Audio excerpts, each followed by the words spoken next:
오늘 말씀의 제목은 길 위의 겉옷, 마음의 고백이라는 제목으로 함께 은혜를 나누고자 합니다.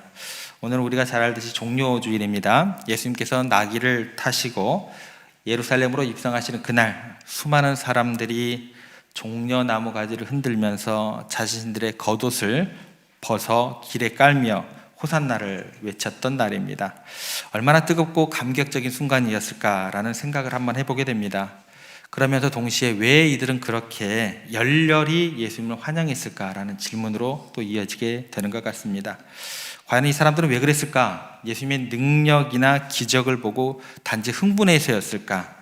아니면 정말로 그분을 자신의 왕으로 구원자로 믿었기 때문이었을까라는 또 질문으로 이어지게 되는 것 같습니다. 오늘 우리가 이 말씀을 묵상하면서 과연 우리의 환영은 그들의 환영과 얼마나 같은 모습은 있는지, 또 우리는 어떻게 해야 진정으로 주님을 환영하는 삶으로 나아갈 수 있을지 함께 생각해 보면서 함께 결단하고 도전하는 시간이 되었으면 좋겠습니다. 오늘 말씀 집중해서 볼 구절이 6절에서 8절까지의 말씀입니다. 저희들이 6절에서 8절까지의 말씀 함께 읽겠습니다. 제자들이 가서 예수께서 명하신 대로 하여 나귀와 나귀 새끼를 끌고 와서 자기들의 겉옷을 그 위에 얹으매 예수께서 그 위에 타시니 무리의 대다수는 그들의 겉옷을 길에 펴고 다른 이들은 나뭇가지를 베어 길에 펴고. 여기 보시면 이제 예수님을 환영하는 사람들의 그 환영도가 이제 자세하게 묘사가 되어 있습니다. 그냥 대충 환영합니다 이 정도의 박수 치는 정도가 아니다라는 얘기죠. 그들의 행동 속에는 예수님을 향한 깊은 존경의 마음, 또 온전한 헌신이 담겨 있는 그런 행동으로 나타나게 됩니다. 먼저 예수님의 명령을 또 따랐던 그 제자들, 나귀 새끼를 준비했던 그 제자들은 예수님께서 그 나귀 새끼를 편안하게 타실 수 있도록 안장을 대신해서 나귀 위에 자신들의 겉옷을 벗어서 정성스럽게 얹게 되죠. 예수님을 먼저 생각하는 제자들의 마음과 순종을 보여주는 아름다운 헌신의 모습으로 나타나는 것 같습니다. 그리고 제자들 말고 이제 길가에 모여든 수많은 무리들, 예수님을 보자마자 자신들의 겉옷을 벗어서 마치 붉은 카페트를 깔듯이 예수님께서 지나가시는 그 앞길에 이렇게 펼쳤습니다. 예수님을 영화롭게 하기 위한 그들의 어떤 낮아지는 어떤 마음들, 그게 겉옷으로 표현되는 것 같습니다. 동시에 이 두 사람들의 공통점은 뭐예요?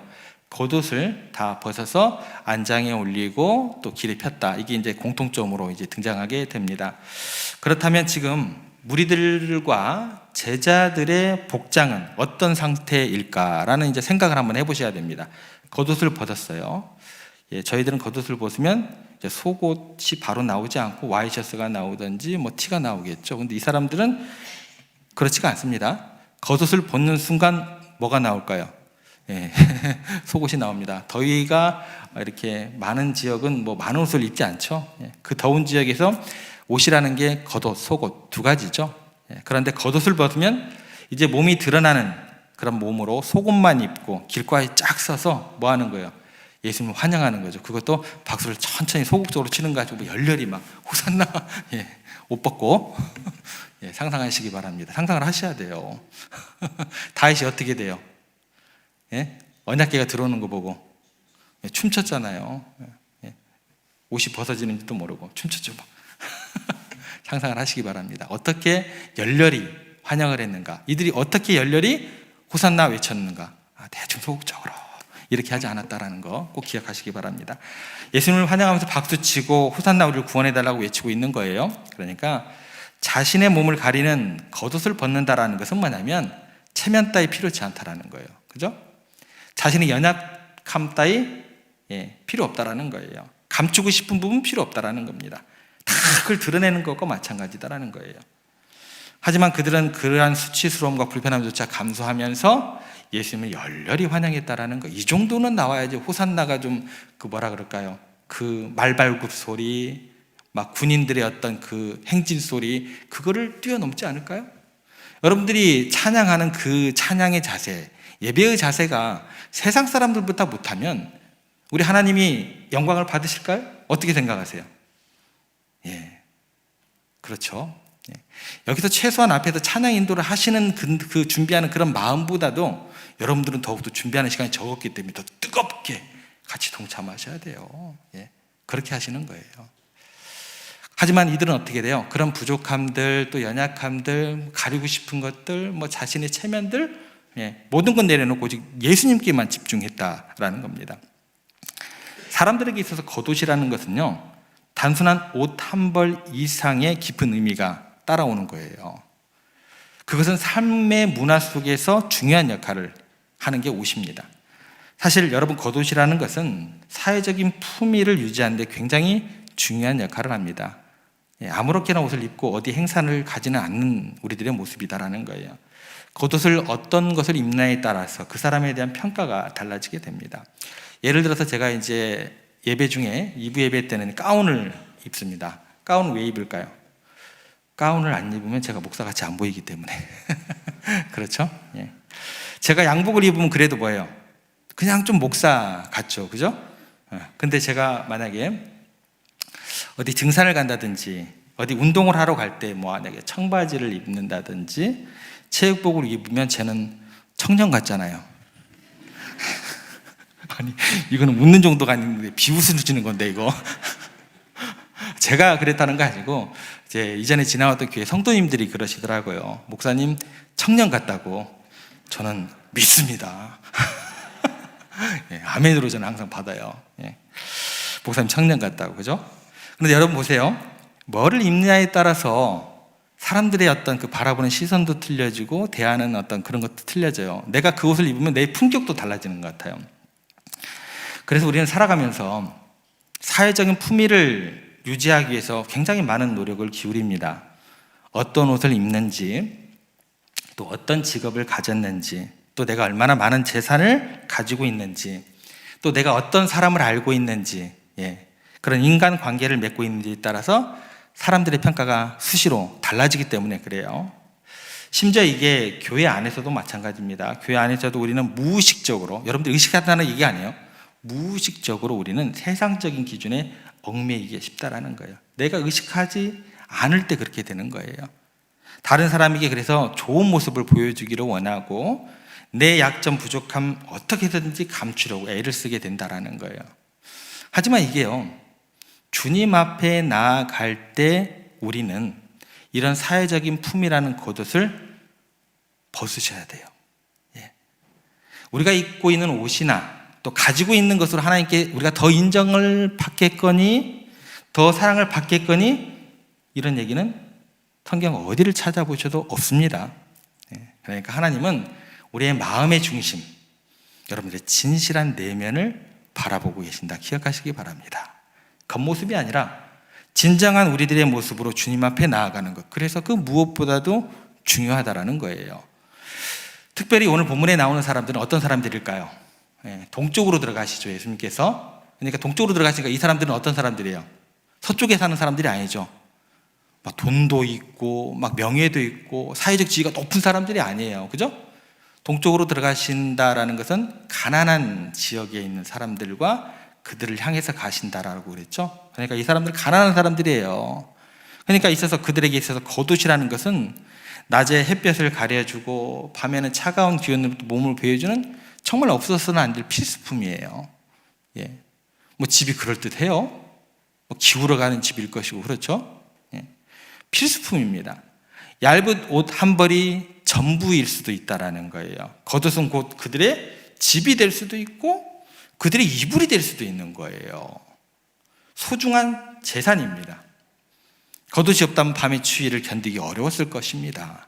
그런데 이들이 지금 취하는 행동은 뭐예요? 예수님을 환영하기 위해서 자신들이 가지고 있는 모든 것, 지위라고 할 것도 없겠지만 자기들의 어떤 품위, 또 자신들의 어떤 그 체면, 그런 상징하는 그 겉옷들, 그리고 밤의 안식처가 되어줄 만한 소중한 재산인 그 겉옷을 완전히 벗어 제끼는 겁니다.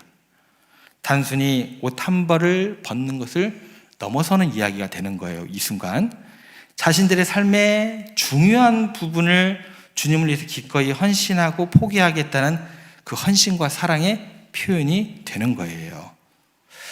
구약시대에 왕의 즉위식이나 승리를 기념할 때 백성들이 겉옷을 벗어서 길에 까는 풍습이 그대로 묘사가 됩니다. 예를 들어서 열왕기하 9장에 보면 북이스라엘의 새로운 왕이 예후가 등장을 하게 됩니다. 그런데 그 예후가 등장할 때 백성들이 환영하는 장면이 자세히 묘사가 됩니다. 그때 보면 어떻게 환영을 하냐면 백성들이 자신들의 겉옷을 가져다가 예후가 올라갈 섬돌 위에 깔고 나팔을 불러서 예후는 왕이다, 왕이다, 왕이다 이렇게 외치는 장면이 나오게 됩니다. 그러니까 이게 어떤 것이 되냐면 새로운 왕에 대한 충성을 공개적으로 나타내는 하나의 중요한 의식이 됩니다. 그런데 여러분 생각해 보세요. 오늘 지금 예루살렘에 입성하는 예수님은 한 나라의 왕 정도가 아닙니다. 그냥 한 시대를 풍미하는 정치적인 지도자 정도가 아니다라는 거예요. 그분은 우리의 죄를 대속하시고 우리에게 영원한 생명을 주시는 만왕의 왕 되시고 우리의 구원자 되시는 분이다라는 것입니다. 그러면 예후가 왕이 되는 정도하고 예수님께서 만왕의 왕으로 예루살렘에 입성할 때 했다고 어느 쪽에가 더 열렬하게 모든 헌신을 다해서 마음을 다해서 찬양하고 영광을 올려드려야 돼요? 그렇죠. 그래서 우리는요 왕을 맞이하는 그 의식보다도 훨씬 더 깊은 존경과 마음을 다해서 헌신하는 모습을, 그리고 주님 앞에서 낮아지는 그 겸손한 마음을 가지고 우리가 그분을 환영해야 할 것이다 라는 거예요. 우리가 진정으로 예수님을 우리의 왕, 우리의 구원자로 고백을 한다고 한다면 우리 또한 겉옷을 과감하게 벗어버리는 그 헌신을 우리의 삶 속에서 보여줘야 할 것입니다. 여기서 겉옷이라는 것은 단순히 우리가 입고 있는 옷을 의미하는 것뿐만 아니라 우리가 세상에서 중요하다고 생각하고 그렇게 놓고 싶지 않고 붙잡고 싶은 모든 것들이 되겠죠. 우리들의 자존심, 명예, 사회적 지위, 재산, 권력, 심지어 우리가 누리고자 하는 평안함, 또 안정까지 그 모든 것을 포함한다고 해도 무방할 거예요. 그래서 우리가 주님 앞에 나아갈 때 이러한 모든 겉옷을 내려놓고 오직 하나님을 의지하는 겸손한 마음으로 나아가야 할 것입니다. 그래서 우리의 가진 것, 우리의 능력, 우리의 그 경험이 아니라 오직 하나님의 은혜와 사랑만을 구하는 마음이 우리 가운데 꼭 필요할 것입니다. 그래서 진정으로 예수님을 나의 왕으로 고백한다고 한다면 우리의 겉옷들을 벗는 그 자세 항상 견지해야 합니다. 온 우주를 다스리시는 그분의 위엄 앞에 나와 예배드리는 우리가 그 어떤 세상적인 자랑이나 우월감을 내세울 수가 없는 거예요. 우리가 다른 사람보다 더 나은 존재라고 스스로 생각하는 것 절대 있어서도 안 될 일입니다. 그거는요 진정으로 주님을 환영하는 모습이 될 수도 없겠거니와 그 모습 하나님께서 받아주시지 않습니다. 오히려 무슨 이야기가 되냐면 내가 주인 행세하는 거예요. 내가 주인 행세하면서 주님 주님 불러봤자 그게 진정한 신앙의 고백이 되겠냐는 거예요. 주님 주님 부르면서 내가 주인 행사하면 하나님을 우리의 필요에 따라서 이용하려는 그런 교만한 마음밖에 나타내는 것이 없다라는 거예요. 우리는 오직 하나님의 주권과 능력을 인정하고 그분 앞에 겸손히 엎드리면서 경배하며 나아가야 할 그런 존재들임을 기억하시기 바랍니다. 그래서 마가복음 10장에 보면 소경 바디메오 이야기가 나옵니다. 굉장히 강력한 메시지를 우리에게 던져주게 돼요. 어떤 메시지를 던져주겠냐면 예수님께서 여리고를 지나가신다는 소식을 듣고 바디메오, 맹인입니다. 바디메오가 다윗의 자손이여 나를 불쌍히 여기소서라고 간절히 소리쳤습니다. 이렇게 외치니까 사람들이 니까짓 게 어디 예수님께 와가지고 말이야 소리를 지르고 말이야 그래요. 그죠? 니까짓 지위가 어디 예수님께 오라고 그렇게 얘기를 해요. 소리 지르지 말라고. 많은 사람들이 그를 꾸짖었습니다. 그랬더니 어떻게 했냐면 더욱더 크게 예수님을 부르게 됩니다. 그 음성, 그 마음, 주님 아니면 안 된다고 했던 그 간절함이 예수님의 귓가를 들리게 됩니다. 부르세요. 예수님께서 바디메오를. 그럼 부르시자 그가 어떻게 했는 줄 아세요? 자신을 덮고 있던 겉옷을 벗어 던져버리고 즉시 일어나 예수님께 달려나가게 됩니다. 바디메오가 가지고 있던 겉옷이라는 것은요, 아마도 그가 세상과 단절된 채 살아오면서 의지할 수 있던 그의 모든 것이었습니다. 그죠? 근데 예수님께서 부르신다는 그 음성을 듣자마자 그 모든 것인 겉옷을 버려버리고 뛰어가더라는 거예요. 그 겉옷은요, 길가에 노숙하면서 있을 때 햇볕을 가려주기도 하고 밤에는 추위를 막아주는 유일한 보호막이 겉옷이었다라는 거예요. 그런데 그는 예수님을 만나고자 하는 간절한 믿음 때문에 그 모든 것을 주저함 없이 포기하고 뛰쳐나갔다라는 거예요. 우리도 마찬가지입니다. 우리의 과거의 모든 허물과 죄, 또 세상적인 미련을 내려놓고 주님께서 부르신다 하는 그 음성을 들었을 때 주님께 주저함 없이 나아가야 하는 그런 도전을 주는 바디메오 이야기가 됩니다. 또한 구약시대에는 어떤 옷에 대한 이야기가 있냐면, 큰 슬픔이나 내가 진정 하나님 앞에 겸비하는 마음으로 회개하는 것을 표현할 때요, 자신의 겉옷을 찢었다라는 이야기가 많이 나오게 됩니다. 단순히 옷을 훼손한다라는 이야기가 아니에요. 막 옷 찢지 마세요. 그런 얘기 아니에요. 뭐를 찢는 거예요? 마음을 찢었다라는 거죠. 마음이 찢어지는 듯한 극심한 고통과 애통함을 그렇게 상징적으로 나타내는 표현으로 이해를 하시기 바랍니다. 그래서 우리가 진정으로 하나님 앞에 우리의 죄를 고백하고 회개하며 나아갈 때 우리는 우리의 겉옷뿐 아니라 우리의 마음까지 찢는 심정으로 진심으로 애통하며 나아가야 한다라는 것입니다. 그래서 형식적인 입으로 하는 회개 필요 없습니다. 보여지는 회개 필요 없습니다. 여러분들의 영혼 깊은 곳에서부터 우러나오는 진정한 회개, 하나님께서 기뻐 받으시는 줄 믿으시기를 바랍니다. 제가 목회를 하면서 이렇게 경험적으로 보면 때로 성도님 때문에 굉장히 은혜를 많이 받게 됩니다. 이 자리가 굉장히 불편한 자리예요, 여러분들. 이게 좋은 자리가 아니에요. 굉장히 힘든 자리입니다. 말을 많이 한다는 것은요, 굉장히 어려운 자리거든요. 제가 본문 그대로 메시지를 전해야 되기 때문에 저는 성경에 충실한 설교를 해요. 성경 아닌 얘기를 안 합니다, 저는. 그러다 보면 제가 설교하기 싫은 본문이 나오기도 해요. 진짜 하기 싫어요. 때로는 성경 말씀 그대로, 특히 부자나 힘이 있는 사람들을 향한 준엄한 책망의 말을 전해야 할 때, 교인들 가운데 제가 지나왔던 교회들 보면 정말 사회적으로 또 위치도 있고 또 재력도 있으시고 그런 분들 많으세요. 전해야 할 때 그 말씀을 준비하는 제 마음 가운데 기도가 절로 나오죠. 그분들이 시험에 들지 않을까. 그분들 얘기가 아닌데, 성경의 이야기인데 얼마나 갈등이 되는 줄 모릅니다. 그래도 어떻게 해요? 목사는 전해야 됩니다. 강단에서는 무조건 다 외쳐야 돼요. 목사니까 하나님의 말씀을 그대로 전해야 됩니다. 그런데 놀랍게도 어떤 일이 벌어지냐면, 많은 성도님들은요, 오히려 그 말씀을 통해서 그들의 자신의 삶을 돌아보고 회개하면서 마치 수술대 위에 누워있던 것처럼 자신의 죄악과 고만을 도려내는 그런 고통스러운 과정을 통해서 오히려 영적인 치유와 자유와 기쁨을 누리는 그런 하나님의 은혜를 더욱 깊이 경험했다고 와서 그렇게 이야기를 해주세요. 제가 은혜를 안 받을래야 안 받을 수가 없어요. 그런데 놀라운 사실이 뭔 줄 아세요? 이건 반전이에요. 본문에 전혀 해당도 안 되는 어떤 분이 오셔가지고 목사님이 날 공격하셨어. 이런 경우도 있어요. 제가 보기에는 전혀 그분 이야기가 아닌데, 시험에 드실 분이 아닌데도 시험에 들기도 하더라는 거예요. 여러분, 주님의 전에 오실 때 여러분들은 어떤 옷을 입고 오십니까? 혹시 하나님이 아닌 목사에게 잘 보이려고요? 다른 사람에게 잘 보이기 위해서, 혹은 사회적 지위나 내 경제력을 가시하기 위해서 화려하고 값비싼 옷을 입고 오시지는 않으십니까? 돌아보시기 바랍니다.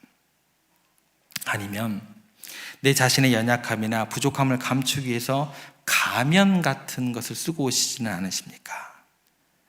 세상적인 기준으로 아무리 높고 귀한 겉옷을 입었다 할지라도 우리는 창조주 하나님 앞에 서 있는 존재들입니다. 우리의 모든 것들을 아시는 그분 앞에 나아갈 때는요, 그 모든 것들 겸손히 내려놓아야 할 것입니다. 우리는 모두 하나님 앞에서 똑같은 뭐예요? 죄인들이에요. 그분의 무한하신 은혜와 사랑 없이는요, 단 한순간도 살아갈 수 없는 그런 연약한 존재들이에요. 너 틀리고 나 틀리고 아니에요. 다 똑같습니다. 그래서 우리 가운데 필요한 것은 뭐냐면 마음을 활짝 열고 하나님의 말씀을 겸허하게 받아들이는 그 자세밖에 필요치 않습니다. 그래서 때로는 말씀이 우리의 불편한 부분을 건드릴 수도 있겠지만 그것은 우리를 더욱더 온전하게 변화시키려고 하시는 하나님의 사랑의 손길로 받아들이고 그 말씀을 여러분들의 삶에서 적용하시는 여러분들이 되어야 할 것입니다. 이제 내일부터 이제 고난 주간이 시작이 됩니다. 예수 그리스도의 고난과 십자가의 사랑을 더욱더 깊이 묵상하는 특별한 시간들이 되었으면 좋겠습니다. 우리가 진정으로 주님을 생각하고 그분의 고난에 동참하며 그분을 맞이하는 것은요, 바로 이러한 겸손한 자세로 나아갈 때 우리들 가운데 의미가 주어지는 거예요. 우리의 모든 겉옷을 벗고 죄인된 모습 그대로 주님 앞에 꾸밈없이 나아가서 그분의 은혜와 사랑을 구하는 것, 이게 우리의 신앙의 가장 정수가 되어야 할 것입니다. 다른 어떤 곳에서는 여러분의 사회적 지위나 직합, 재산이 중요하게 여길지 모르겠지만 주님의 전에 오실 때는 모든 계급장 띄고 오시기 바랍니다. 오직 창조주 하나님 앞에서 피조물로 서시기 바랍니다. 거룩한 문 앞에서 죄인으로 서시기 바랍니다. 그리고 구원을 갈망하는 간절한 심령으로 나아가는 여러분들 되시기를 주님의 이름으로 간절히 부탁을 드립니다. 내일부터 시작되는 고난주간 특별 저녁 기도에 온 가족이 함께 하시면서 주님의 고난에 동참하며 그 의미를 새기며 기도하며 주님께 영광을 올려드리는 그런 우리 세종의 모든 가족들 되시기를 부탁을 드립니다. 그래서 고난주간 동안 더욱더 깊이 주님의 사랑을 깨닫고 우리 자신을 돌아보며 새로운 은혜를 경험하면서 우리를 구원하시기 위해 죽음의 권세를 이기시고 부활하신 그 주님을 부활의 아침에 마음껏 입으로 몸과 마음으로 찬양하는 여러분들 되시기를, 십자가 사랑을 증거하는 여러분 되시기를 주님의 이름으로 축복합니다.